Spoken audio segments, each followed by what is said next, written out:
Rally ng grupong Piston patungong Menjola hinarang ng mga pulis dahil sa kawalan ng permit kontra ang grupo sa PUV Modernization Program.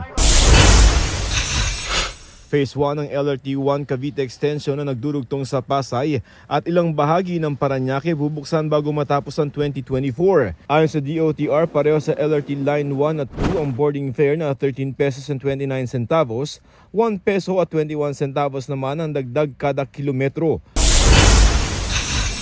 Bureau of Internal Revenue mag-iimbestiga na rin kaugnay sa posibleng kaso ng tax evasion ni Bamban Tarlac Mayor Alice Guo. Sisilipin ng BIR ang mga pangalan at negosyo na banggit sa Senate hearing ukol sa Pogo Hub sa Bamban. Handa naman daw makipagtulungan ang kampo ni Guo. Joseph Morong nagbabalita para sa GMA Integrated News. Mga kapuso, alamin ang State of the Nation. Mag-subscribe sa GMA Integrated News sa YouTube. Sa ating mga kapuso abroad, samahan niyo kami sa GMA Pinoy TV at sa www.gmanews.tv.